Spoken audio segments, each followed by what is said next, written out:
Ok.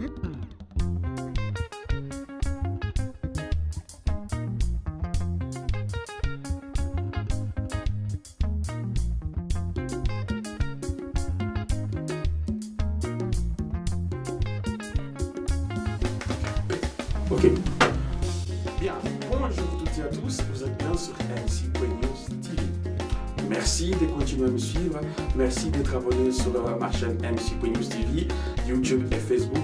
En tout cas, merci du soutien que vous m'apportez de jour en jour. Je découvre votre participation. Moi, Maman Kelly, je soutiens MC.News TV parce qu'il nous permet la visibilité dans les médias.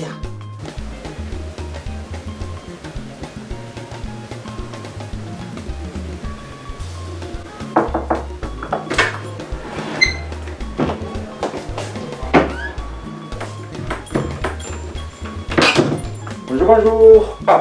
Bonjour chers internautes, chers abonnés. Voilà, je suis toujours ici dans le salon de coiffure de Maman Kelly pour parler de ce masque que je porte ici. Masque qui a été confectionné par Maman Isabelle depuis Nouvelle-Année. On est 3 qualités de masques que je porte ici avec beaucoup d'honneur.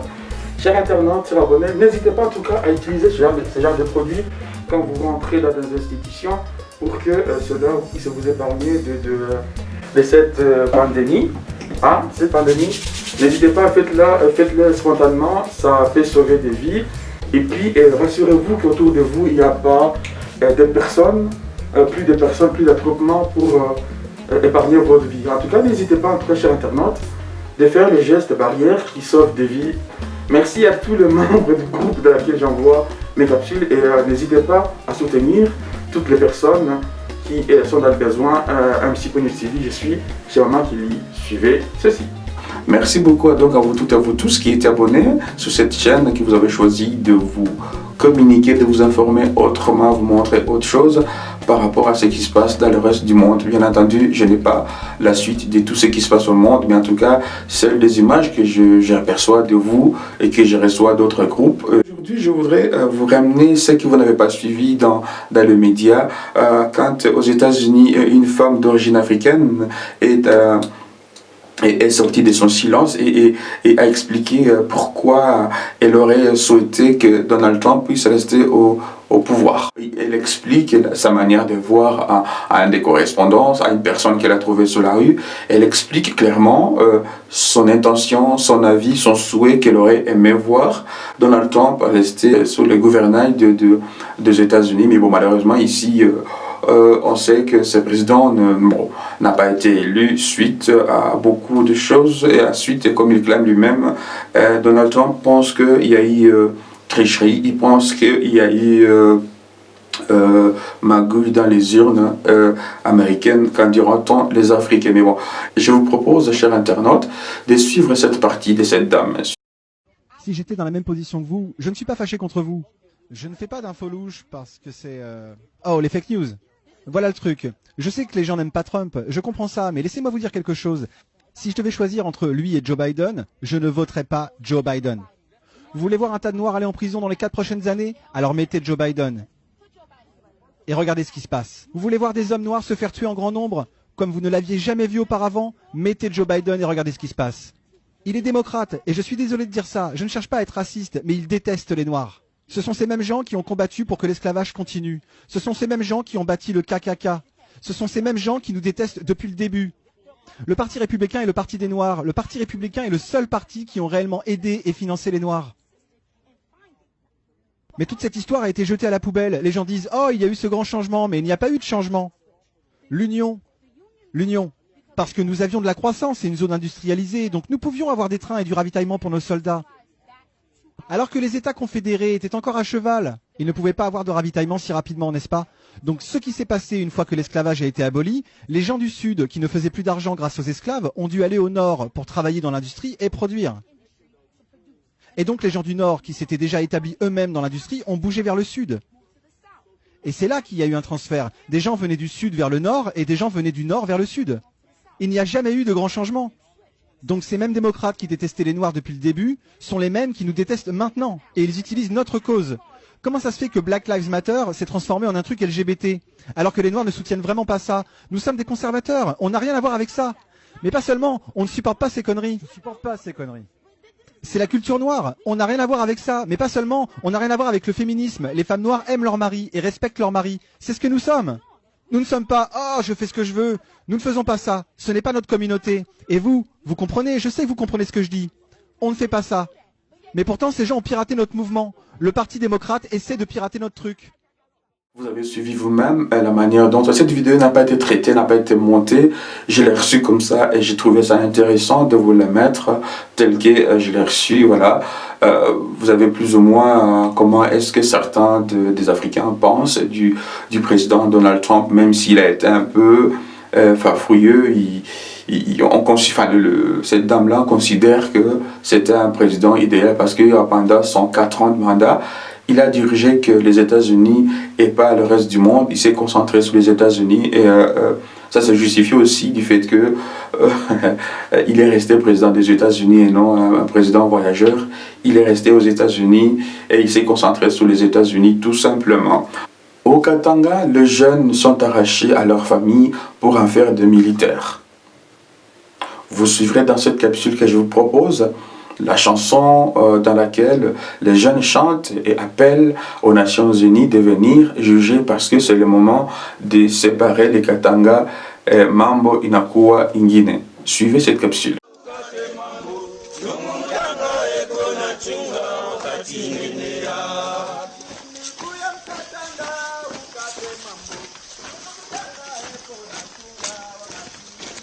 Nasonzini kuya mukatanga ukate mambo chumutanga eko na chunga wakati nene ya kuya mukatanga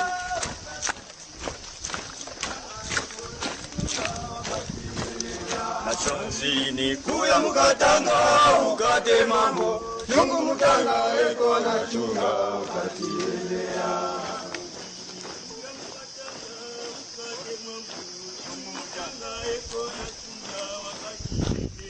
Nashonzini kuya mukatanga ukate mambo chungu mutanga eko na chunga Kujifilme, ananifilme na mimi nakufilme.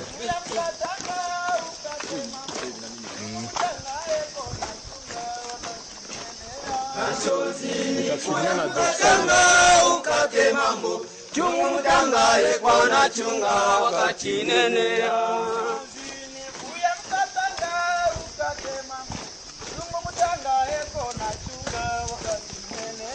Nasozini kuya mukatanga ukate mambo chungu mutanga eko na chunga wakati Nasozini kuya mukatanga ukate mambo chungu mutanga eko na chunga wakati neneya Nasozini kuya mukatanga ukate mambo chungu mutanga eko na chunga wakati neneya Nasozini kuya mukatanga ukate mambo chungu mutanga eko na chunga wakati neneya Nasozini kuya mukatanga ukate mambo chungu mutanga eko na chunga wakati neneya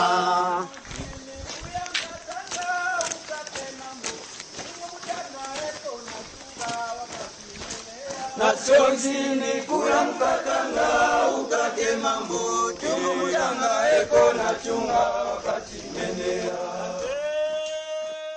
Voilà, c'était là les enfants du Katanga en train de s'entraîner à militaire, mais bon, au lieu de plutôt d'apprendre donc le service auquel ils sont appelés, on les apprend d'abord à chanter et à porter un bout de bois. Voilà.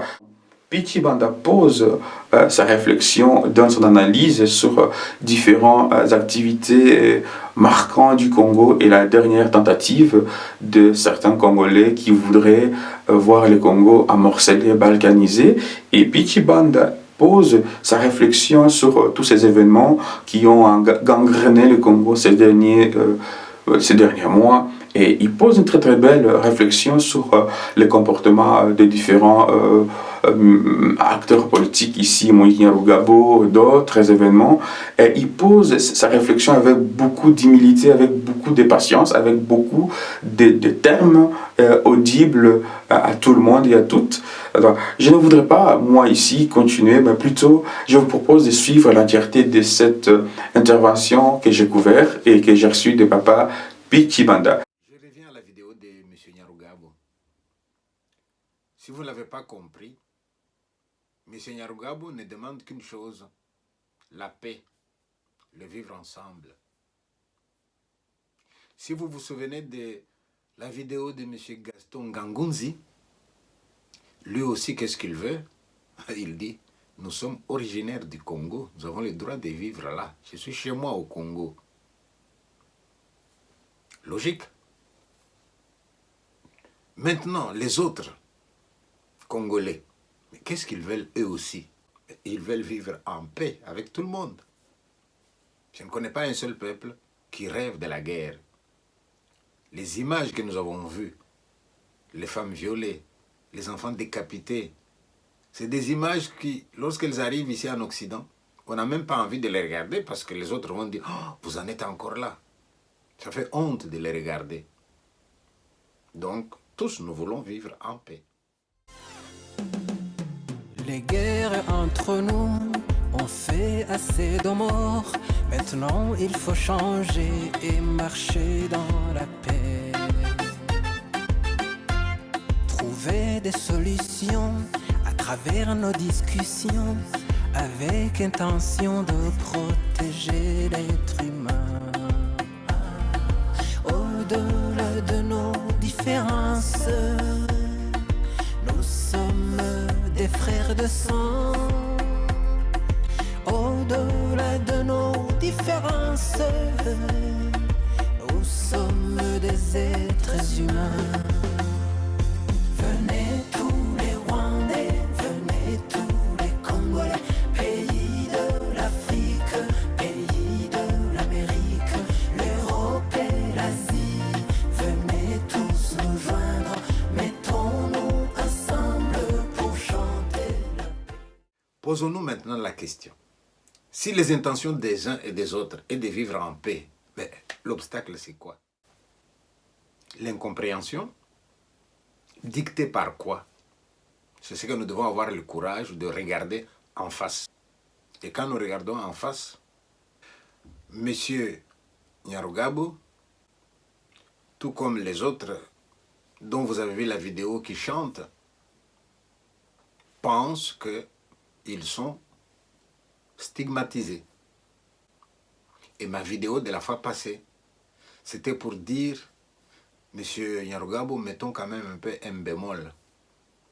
Je disais à Monsieur Gaston Ngangounzi qu'il nous montre lui-même son parcours. Dans votre parcours, où est-ce qu'il y a discrimination?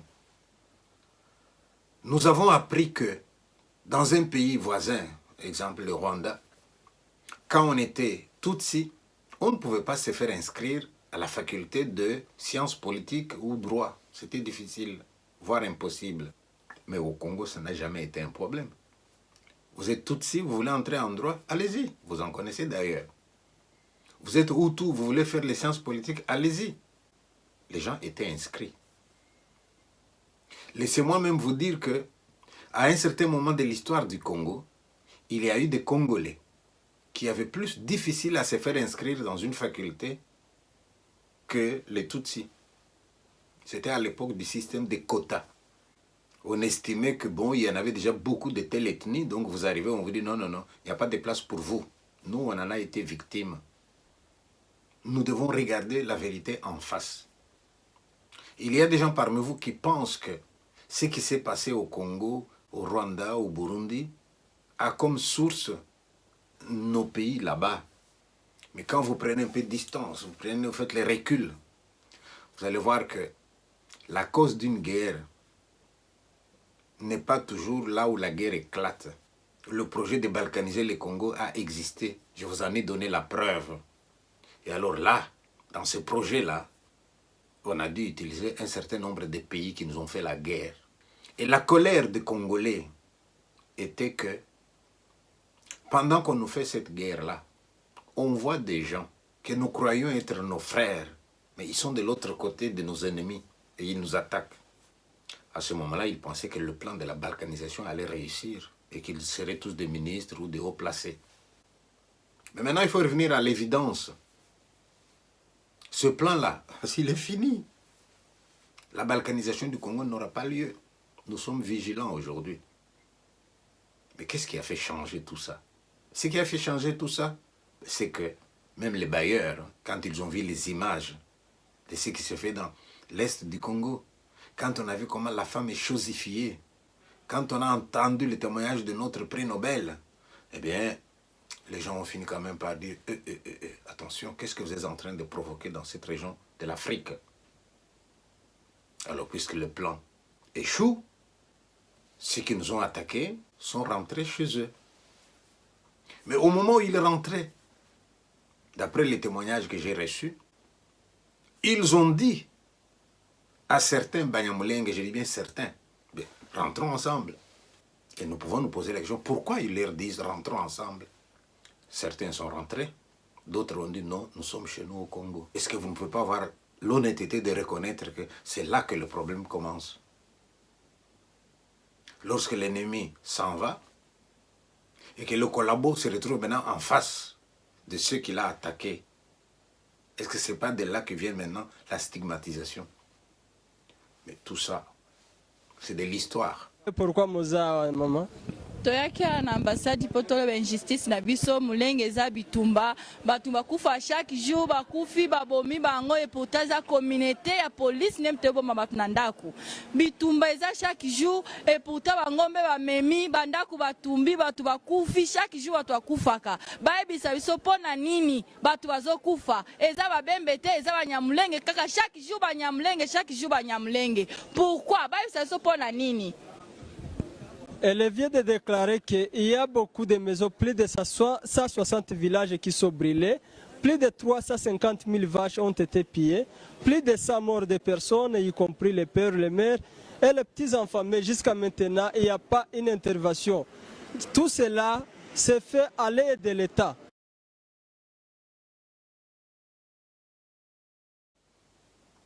À mon niveau personnel, parce que là je donne mon point de vue, et je n'ai aucun droit de dire ça doit se passer désormais comme ça. Non. Je suis de ceux qui pensent que nous devons vivre ensemble. Mais pour vivre ensemble, on fait quoi? Les Tutsis qui sont au Congo, qui sont congolais ou qui se disent congolais, doivent arrêter de se victimiser. Pour arrêter de se victimiser, ils vont commencer par reconnaître leur part de responsabilité dans la situation actuelle. À partir du moment où ils reconnaissent leur part de responsabilité, ils peuvent alors prendre des engagements pour dire plus jamais ça. D'ailleurs, un Tutsi m'a écrit pour me dire, monsieur, vous savez, en 2002, il y a eu la bataille de Masunzu. Je ne connais pas la région. Et il me dit, cette bataille-là, c'était qui? C'était les Banyamulenge contre les Rwandais. Donc il y a eu une bataille, Banyamulenge contre les Rwandais, en 2002. Et pourquoi vous êtes battus? Que vous avez la même origine. Ça montre qu'il y en a parmi vous qui ont compris que ben non, on ne va pas vous utiliser comme ça, on ne va pas vous instrumentaliser à ce point, et qu'ils se sont battus avec eux. Nous devons continuer. Une fois que vous avez pris conscience, vous pouvez aussi prendre la résolution suivante. La prochaine fois que vous aurez quelque chose à réclamer au Congo, ben, ne prenez pas les armes. Là-dessus, je pourrais vous dire, suivez l'exemple des Kassaïens.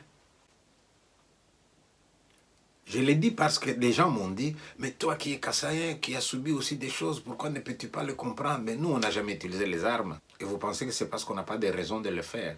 Regardez un peu la carte du Congo. Montrez-moi où se trouve ma province à moi. Elle est où? Ce petit point-là, c'est ça ma province à moi. Vous croyez que quand on a fait le découpage, en enlevant tout ce que nous on avait comme terre, en le mettant ailleurs, on nous a laissé que ce petit point-là. Vous pensez que c'était fait comme ça fortuitement, ou bien est-ce qu'il y avait un but politique là derrière? Lorsque le Katanga va être découpé aussi en morceaux, vous pensez qu'on l'a fait juste pour rapprocher les administrés des administrateurs, ou est-ce qu'il y avait quelque chose de politique aussi?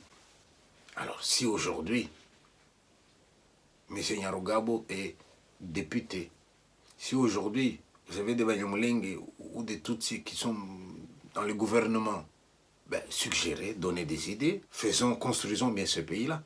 Mais pas dans l'idée, nous on est des victimes, mais les autres, nous on va dire quoi alors? Est-ce qu'il y a des prémices? Y a-t-il des prémices qui montrent que nous pouvons y arriver? Mais oui. Moi je salue l'initiative que les Banyamulenge ont pris de se constituer en mutuelle. S'ils me voient, j'ai envie de leur dire, dans votre mutuelle, là, vous avez des objectifs. Mais parmi les objectifs, s'il vous plaît, monsieur le Banyamulenge, dans votre mutuelle, voici ce que je vous propose. Et ce cercle-là, je vais les diviser en 4. Au numéro 1, je mets les Banyamulenge originaires du Congo dans l'esprit de Gaston Nganguzi. Ceux qui étaient là au XVIIe siècle. Donc, je ne vais pas discuter de ça, mettez-le au numéro 1. Au numéro 2, mettons les réfugiés qui sont venus chez nous et qui ont fini par obtenir la nationalité. Au numéro 3, mettons les Rwandais qui sont des travailleurs qui ont été importés chez nous juste pour le travail. Nous en avons eu beaucoup à la Gécamine. Et au numéro 4, mettons les troubles faits. Ceux qui, quand ça va bien au Rwanda, ils sont Rwandais. Quand ça va bien au Congo, ils sont Congolais. Vous faites d'abord cette distinction-là. Et quand vous avez fait cette distinction-là, choisissez votre camp quand il faut parler des intérêts du Congo. Choisissez votre camp. Et si vous êtes une locomotive, vous dirigez les gens vers les intérêts du Congo, à ce moment-là, ceux d'entre vous qui sont dans les autres, toujours dans le même cercle, qui auraient de mauvaises intentions, ils vont se retrouver un peu à l'écart. À ce moment-là, ils vont peut-être s'en aller. niyo mpamvu tuvuga ngo tugomba kubungabunga umutekano duhereye ku bantu kuri mwebwe buri muntu akamenya uruhare rwe kuko inyungu z'umutekano twese zitugeraho ntabwo ari ibiraka mutwima kuri twebwe gengira imana rwose intambara zaza kuko zishize bansezerera nyine nataha ariko twaranavuze ngo ibyo biraka tuzajya tubirangiriza hirya iyo ngiyo hano u Rwanda ni ruto ntabwo twashyiramo ibisasu hirya iyo kuko bafite ibihugu binini ibibazo byacu tukabirangiriza kandi abamotari nta kibazo bibateye ariko nimushaka ko tutangirira mu Kigali sinzi rebero jari hehe ubwo ni nko kurwanira muri saro yawe hari umwana dushobora kumugwira hari umugore dushobora kumuhirimira hari televiziyo mujye mudusengera nk'ingabo ibiraka byacu tubirangiriza iyo ngiyo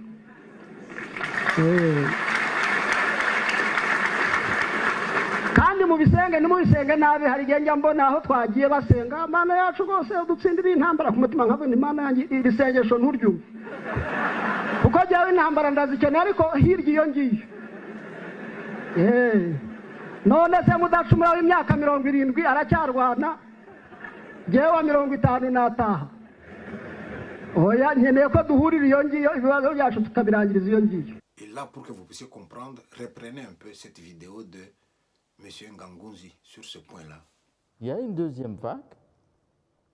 C'était à l'époque d'un autre roi qui s'appelait Kigeri, Nyamuheshera. C'était entre 1648 et 1692, où la poussée à l'ouest vers les territoires actuellement congolais a atteint Massissi, ce qu'on appelle le Mouchari, le Guichari, le territoire de Kamuronsi, que les Rwandais appellent Kamuronsa, le territoire de Ngungu, et ces territoires et ces chefferies étaient gouvernés par la monarchie rwandaise, soit par des chefs directement nommés, soit par des natifs, des Rwandais par exemple, qui étaient vassaux du roi du Rwanda et qui faisaient partie du royaume du Rwanda. Les Tutsis étaient là, au XVIIe siècle. Ils avaient des vassaux. Et leurs vassaux, c'est quelle tribu? Monsieur Nganguzi, il n'y a personne qui vient au monde pour être un vassal de l'autre. Et si vous reconnaissez qu'à cette époque-là, telle tribu, c'était les vassaux des Tutsis, je pourrais vous poser la question. Les Tutsis sont venus avec eux, ils ont emporté leurs vassaux, ils sont venus avec eux, ou bien ils ont trouvé un peuple qui était là, et eux se sont imposés à ce peuple-là comme des seigneurs. Ils en ont fait des vassaux. Et quelle que soit la réponse, ne pouvez-vous pas comprendre que si vous avez été seigneur, aujourd'hui le vassal va vous dire, il y en a marre. Le vassal a envie de vous dire, votre délire de grandeur, allez voir ailleurs. Alors à ce moment-là, l'empire Imatutsi, c'est fini, le complot est à nu. Quand le complot est à nu, il faut accepter que les gens ne vont pas se laisser faire. Hein. Alors, si nous pouvons être d'accord sur ce que je viens de dire, eh bien, nous allons continuer le débat. Je vous signale que moi, si j'entends qu'à tel endroit, les Tutsis sont en train de discuter dans l'intérêt du pays, je lève le doigt. S'il vous plaît, est-ce que je peux venir? Je ne veux pas un espion, je viens au grand jour. J'entends parler et je leur dis ce que je pense. Et nous en avons besoin. Et si nous, on fait une réunion quelque part, et qu'un Tutsi veut venir, mais qu'il vienne, il est bienvenu, nous allons nous retrouver. Voilà. Je n'ai pas la science infuse. Vous prenez dans mes propos ce qui peut aider à aller de l'avant et vous laissez tomber ce qui ne vous arrange pas. Parce que moi aussi, je peux me tromper. Bien, merci toutes et à tous. Vous êtes toujours sur MC.News TV.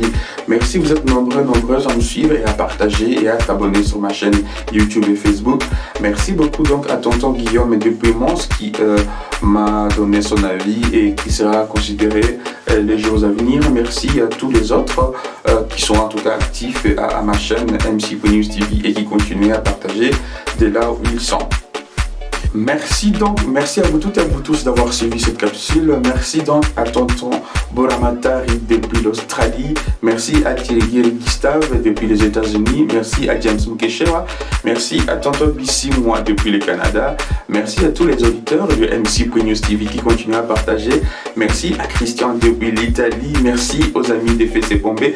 Merci à tous les membres les amis de Bukavu qui soutiennent l'œuvre de MC.News TV. Merci, à très bientôt. Salut!